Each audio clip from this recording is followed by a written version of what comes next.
নমস্কার বন্ধুরা, welcome to learning cave. অনেকদিন পরে ভিডিও নিয়ে এসেছি। সবাই জানো যে এনটিপিসির কিন্তু অফিসিয়াল নোটিফিকেশন কিন্তু বেরিয়ে গেছে, অর্থাৎ এনটিপিসির যে শর্ট নোটিশটা আছে সেটা কিন্তু বেরিয়ে গেছে। গ্র্যাজুয়েশনের কিন্তু 14 তারিখ এবং এইচএস যারা আন্ডার গ্র্যাজুয়েট তাদের কিন্তু 21 তারিখ থেকে ফর্ম ফিল আপ শুরু হবে। তো এই এনটিপিসি সম্পর্কে কিছু ছোট ছোট ডাউট আছে সবার মনে, জানি। আমি নতুন করে ওই নোটিফিকেশান নিয়ে কিছু বলবো না, কারণ সবাই এখন জানো নোটিফিকেশানটা সবাই অলরেডি দেখে নিয়েছো। তো এই ছোট ছোট জিনিসগুলো যেগুলো আছে সেগুলো নিয়ে আলোচনা করব। তো সঙ্গে থাকো আর দেখতে থাকো পুরো ভিডিওটা। আগের বার কী প্রসেস ছিল এবং এইবার এই নোটিফিকেশানটা দেখে কি কি আইডিয়া করা যাচ্ছে সেইগুলো নিয়েই কিন্তু আজকে আলোচনা করব। এছাড়াও সবারই মনে যে ডাউটগুলো থাকে সেগুলো নিয়ে কিন্তু আলোচনা করব। তো শুরু করছি আজকের ভিডিও। তো সবার প্রথমে এই বছরের আর আগের বছরের মধ্যে পার্থক্য ছিল। আগের বছর কিন্তু একবার ফর্ম ফিল আপ হয়েছিল, অর্থাৎ ফর্ম ফিল আপের ডেট কিন্তু একটাই ছিল। কিন্তু এই বছর কিন্তু এইচএস এবং গ্র্যাজুয়েশন এদের কিন্তু আলাদা আলাদা ফর্ম ফিল আপের একটা ডেট দিয়েছে। কারণ আগের বছরে কিন্তু একটা প্রবলেম হয়েছিল। আমার যেই পার্সোনাল গ্রুপ আছে সেই গ্রুপেও দেখছি অনেকে এইটাকে নিয়ে অনেক রকমভাবে ভাবছে, কিন্তু আগের বছর একটা প্রবলেমের সৃষ্টি হয়েছিল। সে প্রবলেমটা হচ্ছে যে এটা আগের বছর অনেকেই এটা নিয়ে প্রোটেস্ট করছিল, যা সমস্যা হচ্ছিল। কারণ যাদের গ্র্যাজুয়েশন এবং যাদের আন্ডার গ্র্যাজুয়েট তাদের কিন্তু একসাথে ফর্ম ফিল আপ হয়েছিল, এবং যখন সিবিটি ওয়ানের পরীক্ষাটা হয়েছিল তখন কিন্তু একই সাথে, অর্থাৎ একই পেপারে সবার কিন্তু পরীক্ষা হয়েছিল। কিন্তু তখন অনেকেরই এই প্রোটেস্টটা ছিল যে যারা আন্ডার গ্র্যাজুয়েট, অর্থাৎ আমি যেমন নিজে আন্ডার গ্র্যাজুয়েট এইচএস পাস ছিলাম, তো আমি এইচএস পাসে কিন্তু পরীক্ষা দিয়েছিলাম, আমার গ্র্যাজুয়েশন নেই, কিন্তু আমাকে কিন্তু গ্র্যাজুয়েশনের লেভেলের ওই পরীক্ষাটাই দিতে হয়েছিল। অর্থাৎ আমি একটা under graduate student, HS pass, আমি গ্র্যাজুয়েশন লেভেলে যেই, অর্থাৎ স্টেশন মাস্টার বা সিনিয়র ক্লার্ক বলো বা গুজগার্ড বলো, সেই লেভেলের পরীক্ষাই কিন্তু দিতে হয়েছিল। যার জন্য কিন্তু একটা প্রোটেস্ট হচ্ছিল যে কেন আন্ডার গ্র্যাজুয়েট এবং গ্র্যাজুয়েটদের একই রকম কোশ্চেনের লেভেল থাকবে। যার জন্য কিন্তু এবছর একটা যে দুভাগে ফর্ম ফিল আপটা দিয়েছে, আমার যেটুকু নিজের সম্পূর্ণ নিজের আইডিয়া দিয়ে মনে হচ্ছে যে এই বছর তার কারণেই, আগের বছর ওইটার কারণেই কিন্তু এটা দেওয়া হয়েছে। কারণ এবছর আন্ডার গ্র্যাজুয়েট এবং গ্র্যাজুয়েশনের পরীক্ষাটা আশা করা যায় সেপারেট হবে। এটা কিন্তু কোনো অফিসিয়াল নোটিশ না, এটা যে নোটিফিকেশানটা আছে সেটা দেখে আইডিয়া করা যাচ্ছে, এবং আগের বছর যে প্রোটেস্টগুলো হচ্ছিল সেইটা নিয়ে আইডিয়া করা যাচ্ছে। কারণ আগের বছর দুটো সমস্যা হয়েছিল।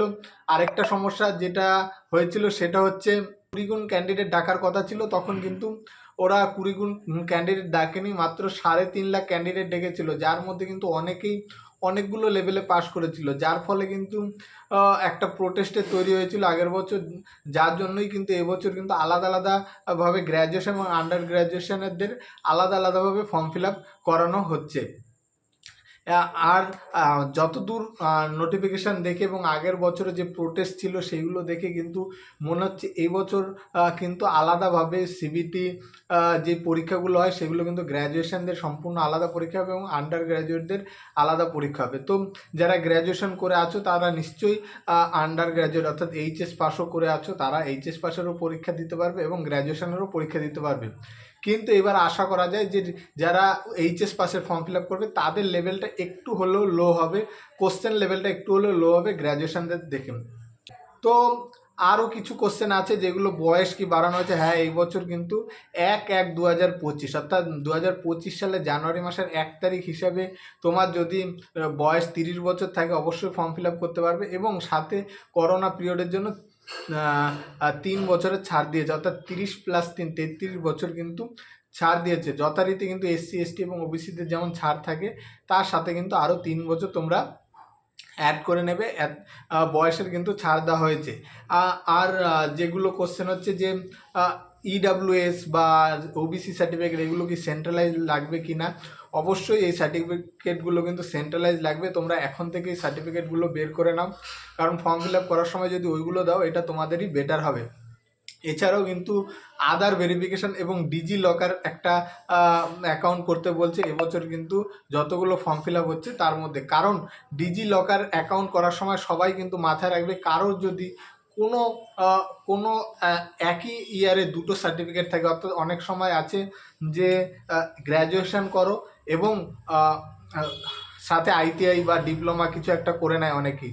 যদি একই ইয়ারে দুটো পাস আউট থাকে বা একই সাথে দুটো পড়াশোনা একই ইয়ারে চলতে থাকে, তাহলে কিন্তু যে কোনো একটাই দেবে, না হলে কিন্তু তুমি সমস্যায় পড়ে যাবে। কারণ ডিজি লকারে তোমার ওই অ্যাকাউন্টটা কিন্তু সেভ হয়ে যাবে। তুমি যদি দুটো একই ইয়ারে পাস আউট দাও তাহলে কিন্তু ওরা ইজিলি ধরে ফেলবে, যার ফলে কিন্তু তোমার আইটিআই দিয়ে যেই ফর্মটা ফিল আপ করবে বা গ্র্যাজুয়েশন দিয়ে ফিল আপ করবে, দুটোই কিন্তু তোমার কিন্তু ক্যান্সেল হয়ে যাবে। এটা কিন্তু একটা ভীষণ গুরুত্বপূর্ণ ব্যাপার। তো যেটাই তোমরা ফোকাস করছো, যেই অর্থাৎ যদি এনটিপিসির জন্য পড়াশোনা করো, যদি তোমাদের একই ইয়ারে দুটো পাস আউট থাকে, তবে কিন্তু তোমরা এটা মাথায় রেখে দিও, যে কোনো একটাই ফর্ম ফিল আপ করো, যাতে তোমাদেরই কিন্তু সুবিধা হবে, না হলে কিন্তু ফর্মটা পরবর্তীকালে ক্যান্সেল হয়ে যাবে।